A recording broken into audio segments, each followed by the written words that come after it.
This is my video on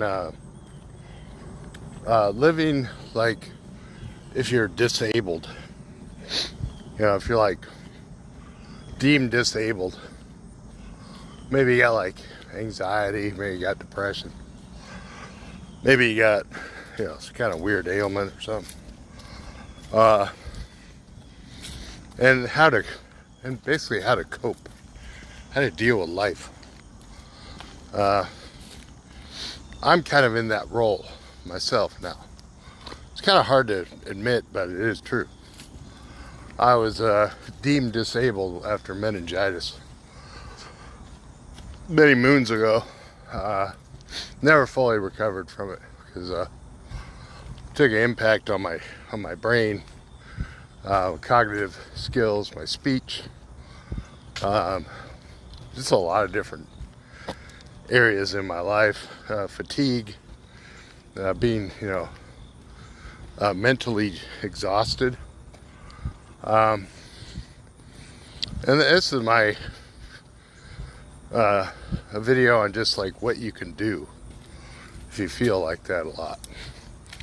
I've been living with the post effects of meningitis for almost 20 years now. Happened when I was 43, and now I'm 61. But when I was hospitalized, I really didn't know what was going on because I was so far gone. Because the meningitis had basically just fried my brain for like a week straight with like 103, 104 degree temperatures. And I had the viral meningitis. And I lost a lot of weight because I couldn't eat. I literally would throw up every time I tried to take a bite. And the headaches were unbelievably excruciating. And what I got left with afterwards was foggy vision, just fogginess in life in general, in any type of direction. So I went through a period of just wanting to end it all. I was like, I don't want to deal with this shit. I was like, I can't live like this. And then I had support. I had a family that kind of supported me through my recovery, which I spent 3 weeks in the hospital. They stabilized me, got me on fluconazole, and then I had like 3 blood transfusions because I was anemic. And when I was admitted, they basically told my wife he's got maybe 2 days because number one, we don't know what's wrong with him. And number two, he's pretty well gone. He's not coherent. He's just, there's obviously like some brain issues going on. So I recovered miraculously. I don't really necessarily believe there's a God. I honestly believe that we are just a life form, and we have our life cycle, and then it ends. And then once it ends, that's it. You close your eyes, and you're no longer thinking, breathing. Maybe some people believe in the spiritual, afterlife, but as far as the body goes, I'm 99.9% sure that the body just gets decays and goes into the dirt, and basically decays and disintegrates. It becomes like compost. But anyway, so I get out of the hospital, and I'm like, okay, well, I'm ready to go back to work. And the doctors, when I said that, when I got stabilized, they said, yeah, it's not gonna happen. So I ended up on disabled. I had to file my disability, which I got approved for. And then I just said, I have a choice. I can either curl up in a ball and just say, screw it, I'm just gonna die. Or I could just face the challenge and say, you know what? It is what it is. This is what I've been left with. And I'm alive. So that's what I did. I said, no, I'm not going to go out like this. And I'll take the limitations that were given to me and I'll just roll with it. And that was like almost 20 years ago. And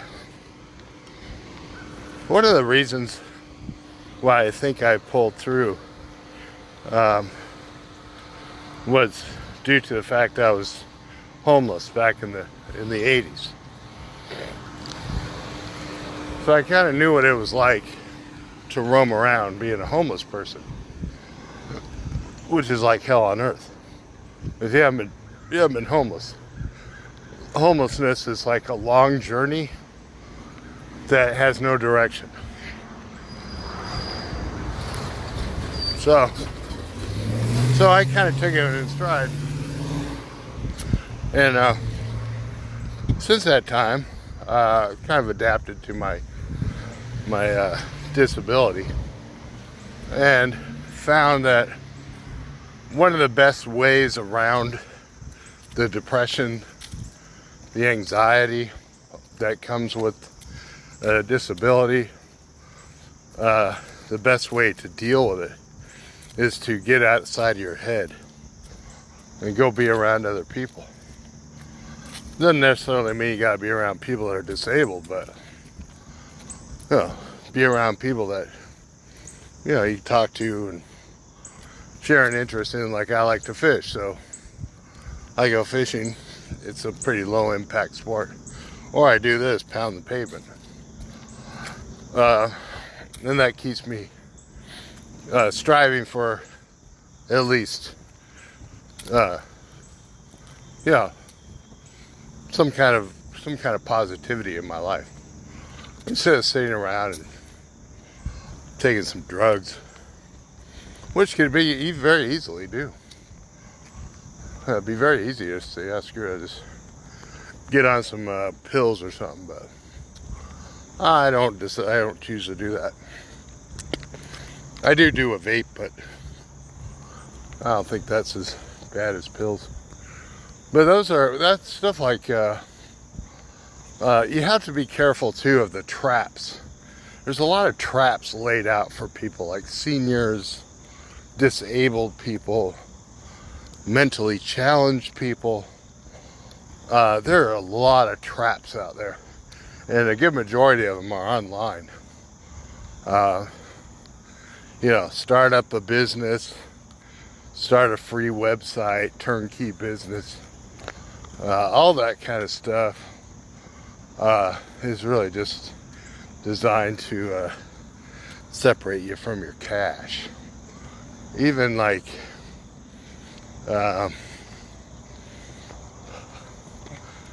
seemingly normal, seemingly normal organizations, legit organizations, they're like a low-key scam. Back in the 80s, I worked for a company that was selling veteran stuff, like flags, pins, posters, stuff like that. And it was just a hustle, but it was a hustle for the older people. It's like, we target this demographic. We target people that are older, they're on a fixed income, and they got some disposable cash. So those are the things that I learned for disabled people to really be careful, be very wary of.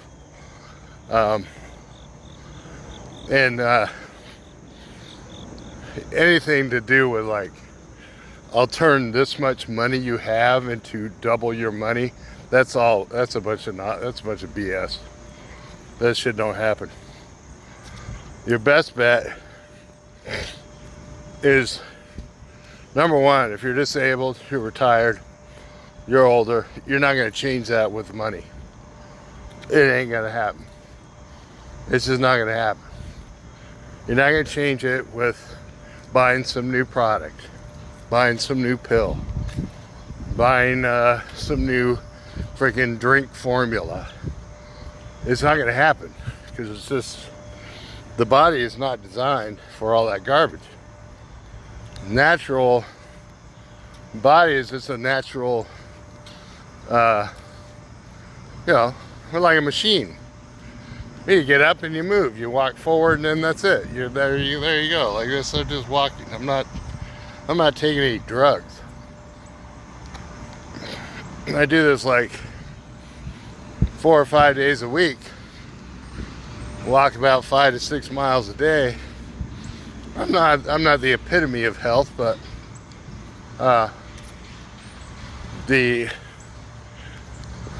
if I didn't do this, I would basically be a shriveled pile of mess, you know. So as far as like being disabled, low self-worth, feeling like you've been forgotten about in life. The only person that I realize that really forgets about you is like my case, was me. I forgot about me. Ain't nobody else thinking it. So you just think about your self-worth. So I got no self-worth anymore. Nobody else is saying it, just we're saying it. And I said that many times over and over. This is negative self-talk. And so to get out of it, I try to move a lot. Do a lot of exercise, do a lot of fishing, do a lot of talking with people, and just getting outside and doing things. If you can't get outside, you know, you can play games, do stuff you always wanted to do, I guess. Yeah, go outside or whatever, do a cartwheel. I mean, it's your life. It's not anybody else's life. So, I don't know. Those are my tips. I mean, just from being on the disabled rolls after a career in the Marines and electrician, among other crazy jobs too. But the good thing about it is that you don't have to chase your money. If you end up on disability, you don't have to go chasing after your money from your job. Yeah, you don't have to worry about that stuff. I don't worry about that. So, that's positive. Alright, thanks for watching.